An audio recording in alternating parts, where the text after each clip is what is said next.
Benzin alacağız tabi. Benzinsiz kalmamak için Gürcistan'a girdiğimizde, çünkü orada bir zorlu dağ yolu var. Yollar çok güzel, havayı kararttık ama karşı tarafa bakın, büyük bir yağmurun içine doğru gidiyoruz. Tırlar aynen bu şekilde bekliyorlar ama Allah'tan onların kuyruğu başka. Tır kuyruğuna girmiyorsun. Bu sefer de küçükbaş hayvanların istilasına uğradık. Trafiği durdurdular. Gürcistan tarafından Türkiye tarafına geçtik. Biz yürüyerek geçiyoruz. Eşim arabanın sahibi olduğu için, yani ruhsat onun üstüne olduğu için o araçla geçiyor. Bu taraf tırların geçtiği taraf. Diğer taraftan arabalar geçiyor. Şurası Gürcistan. Yani oradan geldik.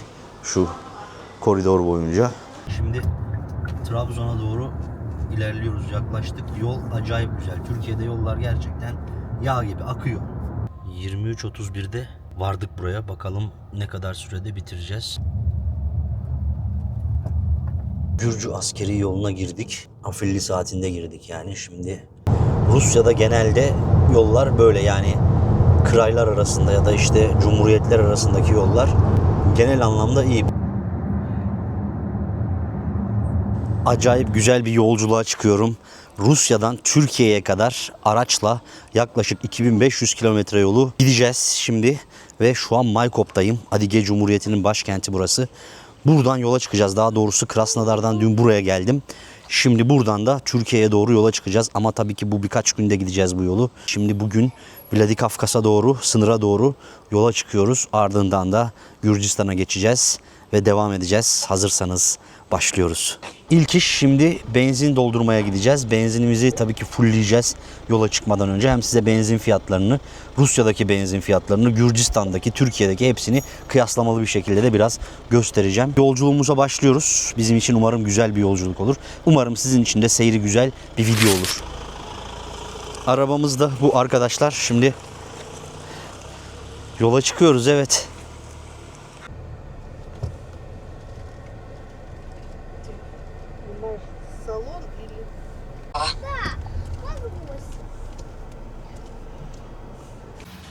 Benzinimizi almaya geldik. Gazprom'dan alacağız.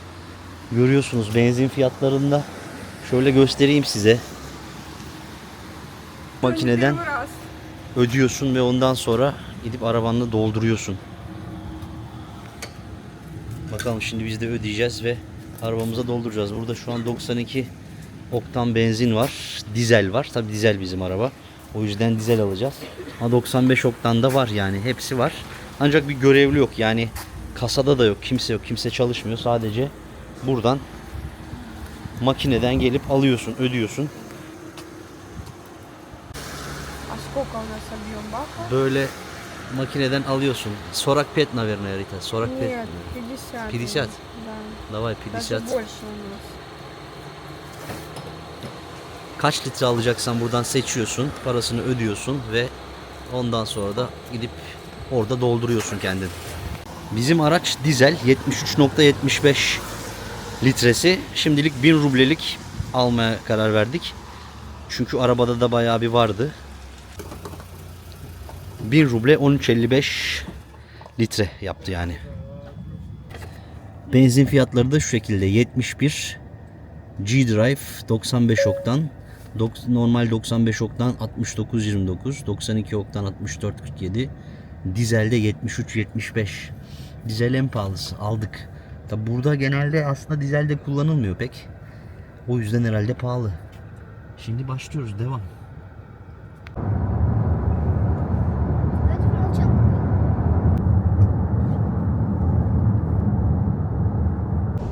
Arkadaşlar acayip güzel yolları geçerek ilerliyoruz.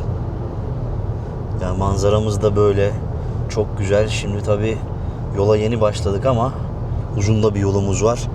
Böyle çok güzel yerleri, manzaraları geçe geçe ilerleyeceğiz. Bugün Rusya'dayız herhalde, ilk günümüzde Rusya topraklarında olacağız. Artık ikinci günde şeye geçmiş oluruz. Gürcistan'a geçmiş olacağız. Yolculuğumuz toplamda işte 3 gün falan sürecek. Ya 2 gün ya 3 gün, bakalım, daha tam karar vermedik. Belki bazı yerlerde konaklayabiliriz. Konaklamadığımız yerler de olacak. Yani sürekli süreceğiz gece gündüz. Bakalım ne kadar sürecek toplam yolumuz, toplam masrafımız, hepsini size anlatacağız. Aslında yolculuğa Krasnodar'dan başladım ben. Yani şimdi Maykop'tayız. Bugün Maykop'tan devam ediyoruz yolculuğumuza.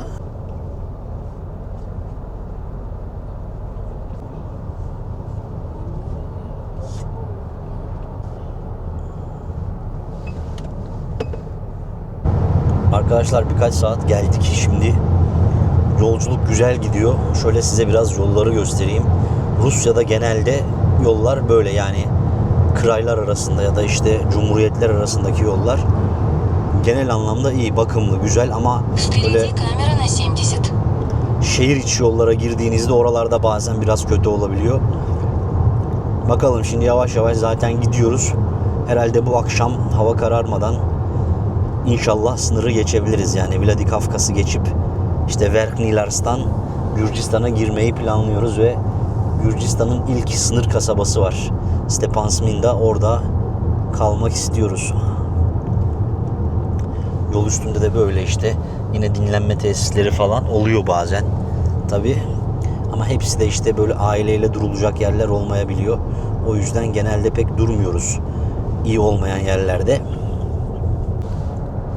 Çok enteresan bir şekilde Rusya'da yolların büyük bir kısmı da bu şekilde arkadaşlar. Güzel ve ücretsiz, yani parasız kullanıyorsun bu yolları. Seyrek, yani belki %10 civarında paralı yol var. O da çok güzel yani.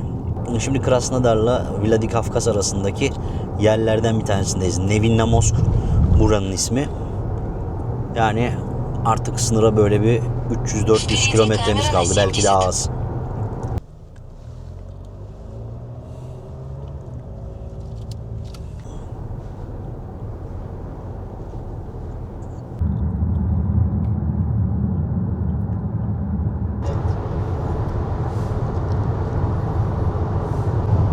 Şu ileride Pitigorsk şehrine ismini veren 5 dağ var. Yani 5 yan yana dağ var. Şöyle ufak tefek görünüyorlar. Oraya geldik. Yani yolu da yarıladık bu arada. Pitigorsk'a kadar geldik neredeyse. Birazdan Mineralny Vodo'da tekrardan benzin alacağız.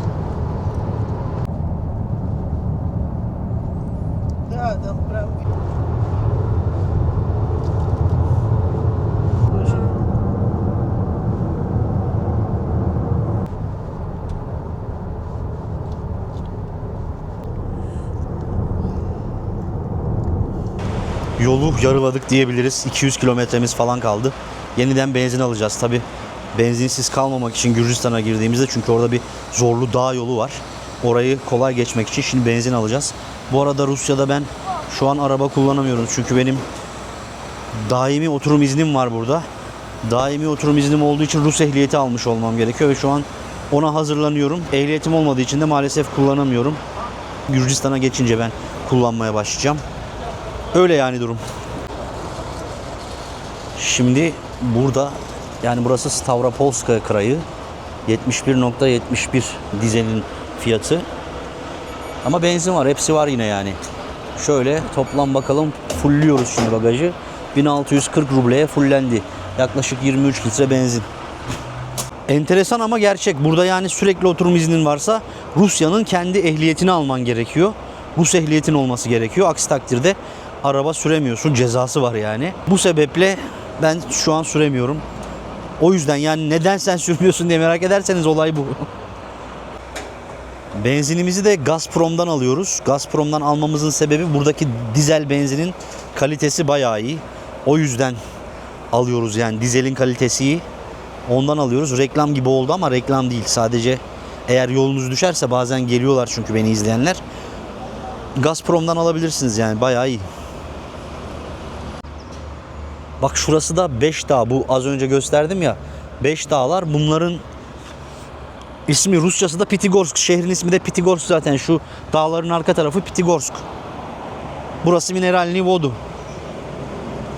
Bak bu yavrular da buradan bizden yemek istiyorlar. Yemek verdik. İdiş. Gel. Dайте еще.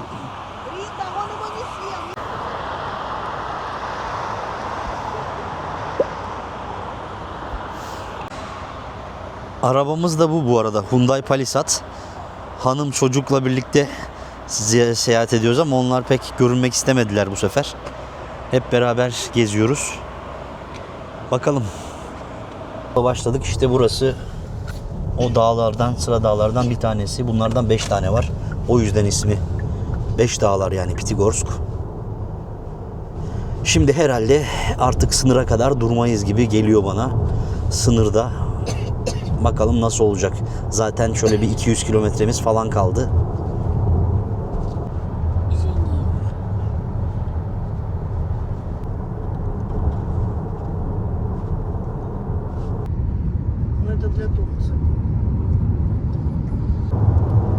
Yollar çok güzel. Havayı kararttık ama karşı tarafa bakın. Büyük bir yağmurun içine doğru gidiyoruz. Yol boyu özellikle inşallah Gürcistan'da yağmur olmaz dedim ama sanırım olacak. Bakalım. Впереди камера на разметку.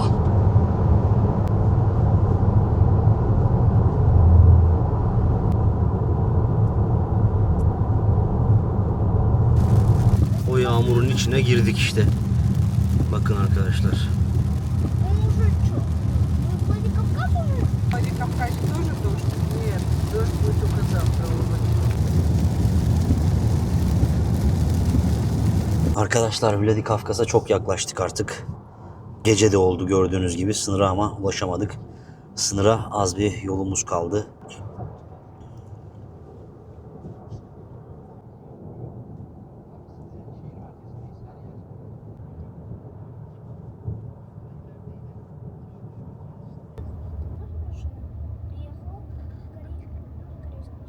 Yola çıkalı tam 8 saat oldu. Yani 8 saatte Vladikavkaz'a ulaştık. Yeniden benzin alacağız. Benzin almamızın sebebi tabii benzinimiz hala var ama o zorlu dağ yolunu yani Gürcü askeri yolunu geçerken benzinsiz kalmamak için şimdiden benzin alıyoruz.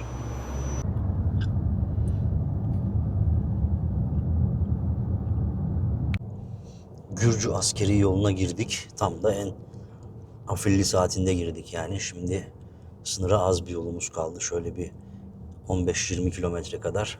Yollar hep böyle işte arkadaşlar. Artık bundan sonra bir 150-200 kilometre bu şekilde gideceğiz. Dar dağ yolları, tek şerit. Bakalım. Karanlık yollarda ilerlemeye devam.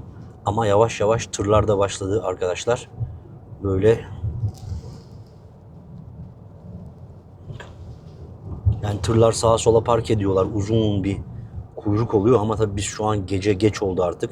Neredeyse gece yarısı dolayısıyla pek araç yok gibi. İnşallah kolay geçeceğiz diye umut ediyorum. Bakalım nasıl olacak. Tabii sınıra gelince artık kamerayı kapatmak gerekiyor. Özellikle Rusya tarafında. O yüzden orayı gösteremeyebilirim ama tüm detayları size anlatacağım. Yani nasıl geçiliyor, ne kadar sürede geçildi hepsini söyleyeceğim. Tırlar aynen bu şekilde bekliyorlar ama Allah'tan onların kuyruğu başka. Tır kuyruğuna girmiyorsun. Yani burada saatlerce bekliyor bu tırcı abiler. Şimdi biz onların yanından hemen şöyle sınır kapısına doğru gidiyoruz. Çok yaklaştık artık. Bundan sonra başka bir kapıdan biz ilerleyeceğiz yani. 23.31'de vardık buraya. Bakalım ne kadar sürede bitireceğiz. Önümüzde bir kuyruk var. Yani artık bu kuyruğu bekleyip göreceğiz. Rusya sınırını geçmemiz 1 saat 45 dakikamızı aldı. Saat 1'i 14 geçiyor. Evet, Rusya'ya girişte de yoğun bir kuyruk var gördüğünüz gibi. Bu saatlerde böyle oluyor sevgili arkadaşlar. Şimdi Gürcistan sınırına, Darali sınırına doğru geçiyoruz. Geçtiğimiz sınırın ismi Verkhny Lars'tı.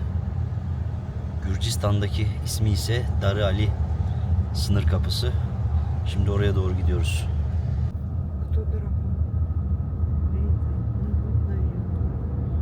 Hiçbir yerde ışık yok yalnız bu arada.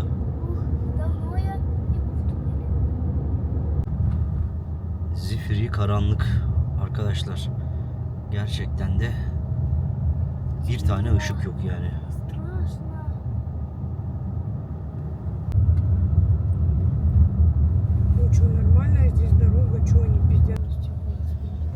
Karşısı artık Gürcistan sınırı. Kameralarımızı kapatıyoruz. Tamam. Gürcistan sınır kapısından da çıktık. Aynı işlemleri burada yapmamız 15 dakikamızı aldı. Oradaysa yaklaşık 2 saatte çıktık yani Rusya sınır kapısından. Ama çok şükür çıktık. Şimdi arabaya sigorta yaptıracağız. Girdiğiniz her ülkede sigorta yaptırmanız gerekiyor. Şimdi Gürcistan için sigorta yaptıracağız. Biraz para bozduracağız ve sanırım bu akşam artık bir otel tutmayız çünkü çok geç oldu. Arabada yatar, sabah doğru Batum'a devam ederiz. Belki bir şeyler yeriz şimdi. Bakalım. Geldik yani Gürcistan'a. Gürcistan'dan devam edeceğiz. Her iki sınır kapısında da araçlar ve yolcular ayrı yerlerden geçiyor. Yani geldiğinizde bilginiz olsun. Araba sahibi, ruhsat sahibi aracıyla birlikte araçların geçtiği kuyruktan geçiyor. Yolcularsa inip bina içinden ya da başka bir bölümden kontrolden geçiyor.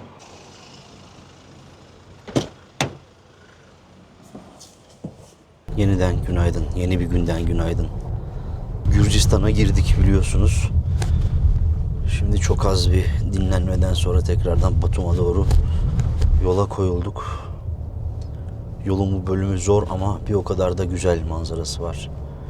Buraya işte artık İsviçre'ye benziyor yani. Kafkasların İsviçre'si diyorlar. Kazbeyin'i geçtik az önce. Şimdi Gudavuri'ye doğru ilerliyoruz.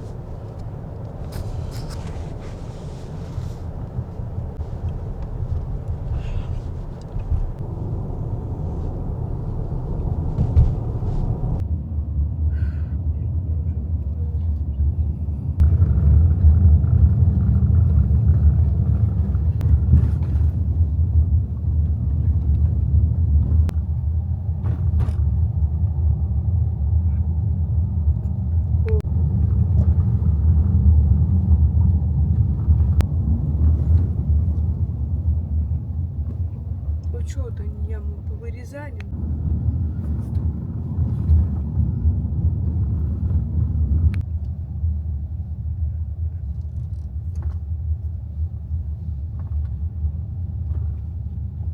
Через 1 километр 500 метров поверните направо.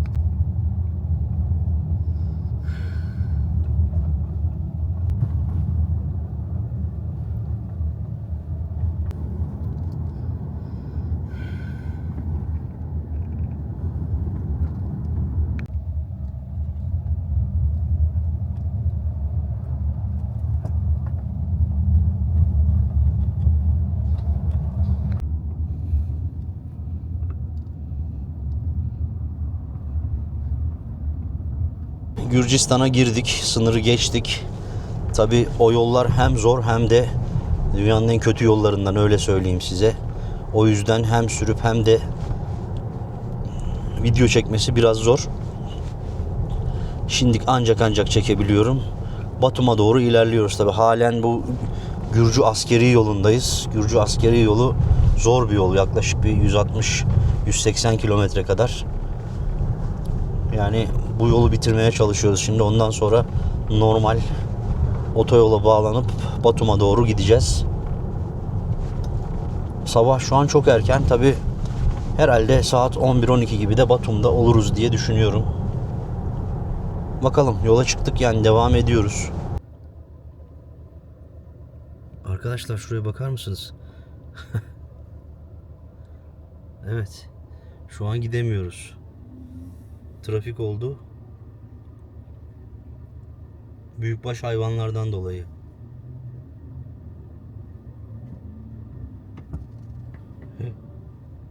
Oğlum gidin öteye.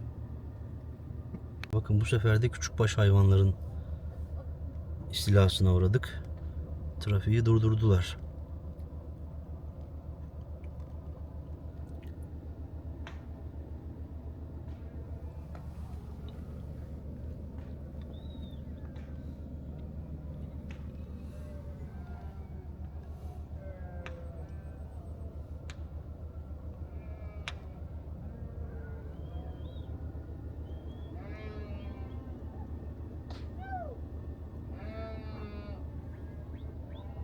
Arkadaşlar Batum'a şöyle bir 20 kilometremiz 30 kilometremiz kaldı. Yani sınırdan buraya kadar sürdüm ama 1-2 saatlik uykuyla sürdüğüm için Artık gözlerim dayanmadı ve yine hanıma devrettim. O biraz uyudu, böyle dönüşümlü.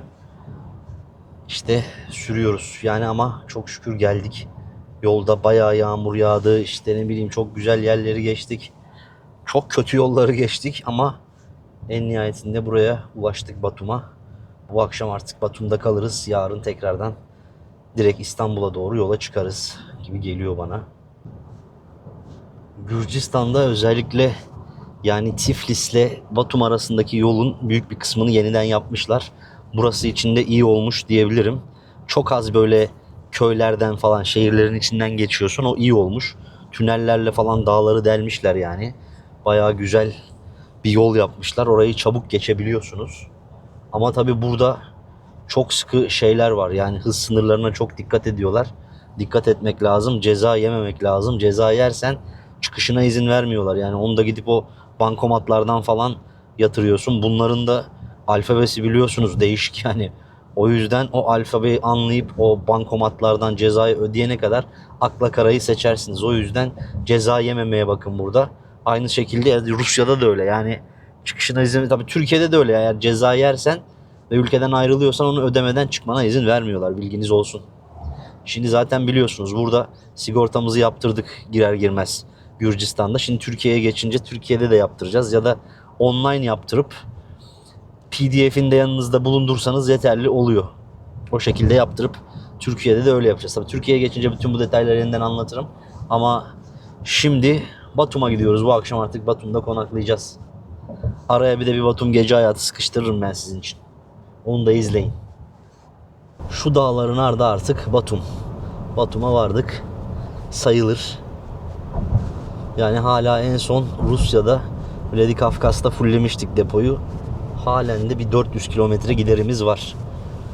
Bakalım, tabi burada yine bir benzin alırız. Onların da fiyatlarını zaten gösteririm sizlere.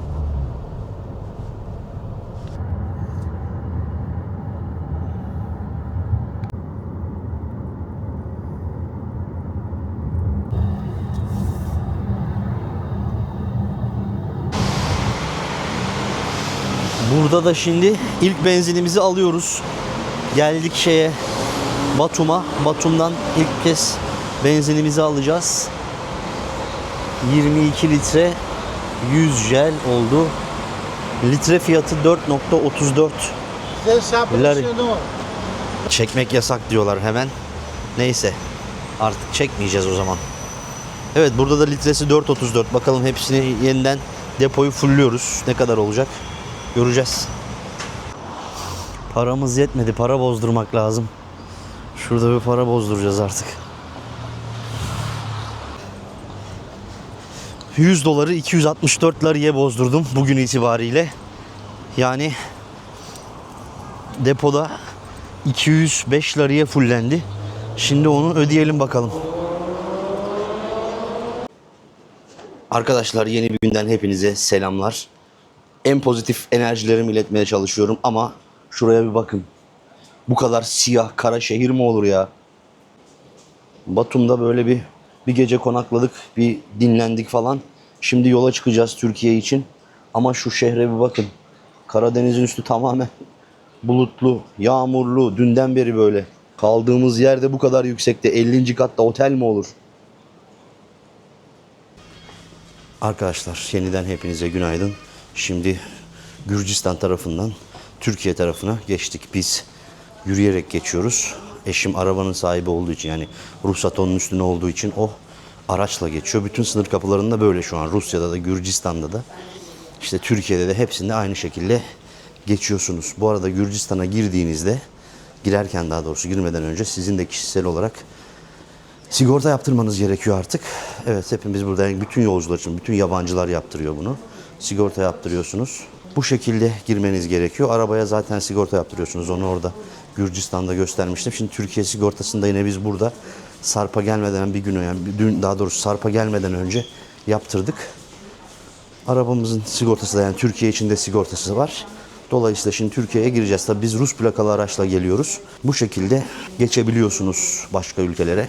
Bilginiz olsun. Uluslararası bir yolculuğa çıkarken araba için sadece gittiğiniz ülkede sigorta yaptırmanız gerekiyor. Tabii ki Avrupa Birliği ülkeleri sanırım hariç. Orada özel araba içinde bir doküman hazırlamanız gerekiyor diye biliyorum.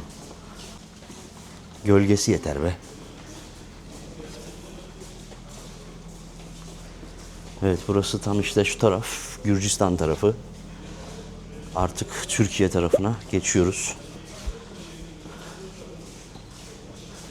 Tabii biz çıktık böyle de bakalım hanım nasıl çıkacak, ne kadar sürede çıkacak hiçbir şey belli değil.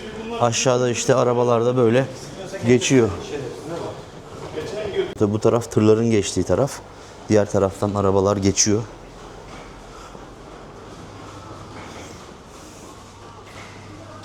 Evet, tam karşısı. Şurası Gürcistan. Yani oradan geldik. Şu koridor boyunca. Şimdi Türkiye'ye, daha doğrusu girdik de Türk topraklarına basmış olacağız birazdan dışarıda. Karadeniz'de her zamanki gibi. Yani bütün baksanıza şu kıyı boyunca sürekli yağmur, bir bulut, kasvet. Ya Türkiye'nin ben canını seveyim. Baksana abi. Yağmur bile az. Daha iyi. Ah. Vay be.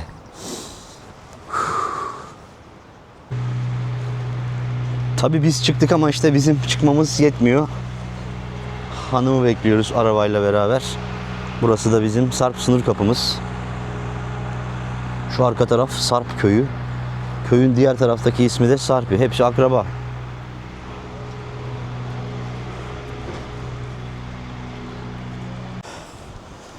Çıkmış bile çoktan. Tabii oraya park ettirmiyorlar, bilginiz olsun. Böyle hemen kenara gelmiş. Bakalım biz yeniden direksiyonu ele alalım. Evet arkadaşlar. Bismillah. Yola başlıyoruz artık.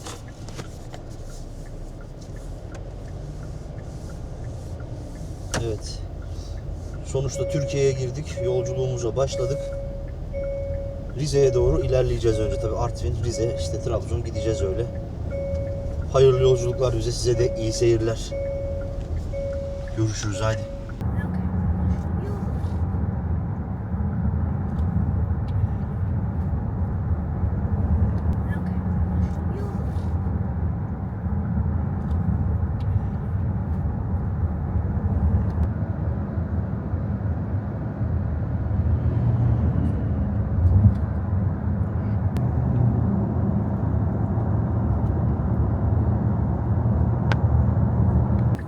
Arkadaşlar evet, Rize'yi geçtik. Rize'de ufak bir şeyler atıştırdık. Şimdi Trabzon'a doğru ilerliyoruz. Yaklaştık. Yol acayip güzel. Türkiye'de yollar gerçekten yağ gibi akıyor.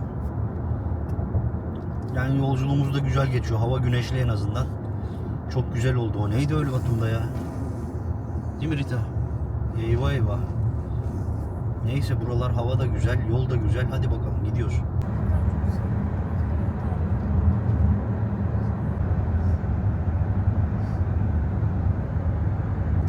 Pegasus. Wow! Pegasus! İşte geldik ya. Bak orada görüyor musun? A-Jet var, Türk Hava Yolları var. Kalk ayağa bak ileride. Vidiş. Orada uçaklar. Şimdi Giresun'a girdik. Giresun'a geldik. Ben birazcık da böyle yorgun hissettim. Yine eşime verdim arabayı. Biraz o sürsün. Sonra yeniden ben alacağım. Bu arada da tabii size bir şeyler söyleyeyim, video çekeyim. İlk olarak Gürcistan Türkiye'den 1 saat ileride. Zaten buraya geçer geçmez 1 saat geride oluyorsunuz. Bu güzel bir avantaj oluyor yol için. Türkiye'de yollar gerçekten çok güzel. Yani Gürcistan'da belli kısım güzel, belli bir kısım hiç güzel değil.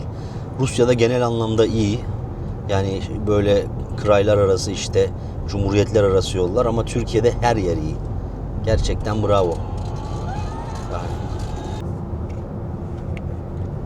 Bugün hiç durmadan, yani direkt Batum'dan İstanbul'a kadar gitmeyi amaçladık.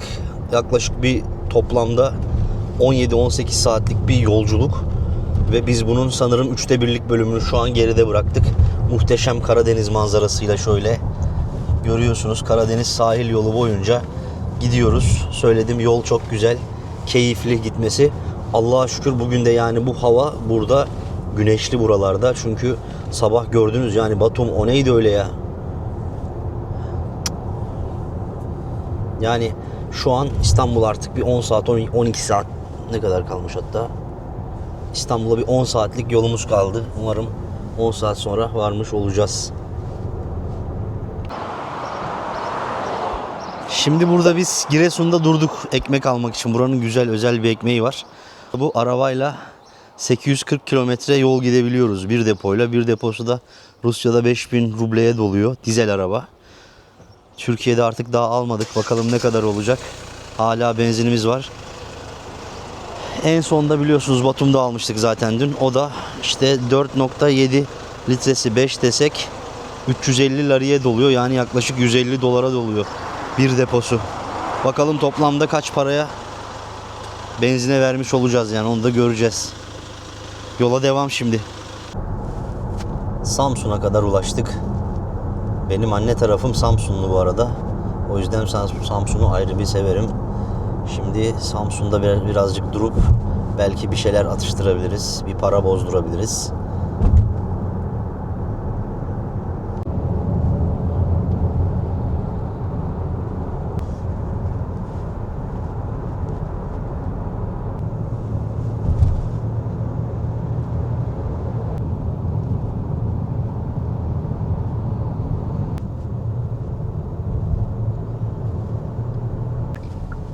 Samsun buraya.